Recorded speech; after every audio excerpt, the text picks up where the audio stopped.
Hi అండి. అమ్మ ఈరోజు పుల్లసజ్జ చేసింది. ముందుగా పావు సేరు బియ్యానికి 3 నిమ్మకాయ సైజ్ అంత చింతపండు నానబెట్టుకోవాలి. ఇప్పుడు ఒక కడాయిలో ఒక 4 to 5 స్పూన్స్ దాకా ఆయిల్ వేసుకొని తాలింపు కూడా వేసేసుకుందాం.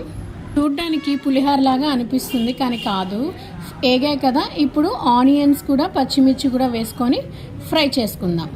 ఫ్రై అయ్యేలోగా మనం బియ్యాన్ని కూడా గోరువెచ్చగా వేడి చేసుకోవాలి. ఇప్పుడు చింతపండు నీళ్ళను 1కి 2 గ్లాసులు ఎసరుగా పోసుకొని తగినంత ఉప్పు, చిటికెడు షుగర్ వేసుకోవాలి. ఈ రెసిపీ మా నానమ్మ నుండి మా అమ్మకు, మా అమ్మ నుండి నేను నేర్చుకున్నాను.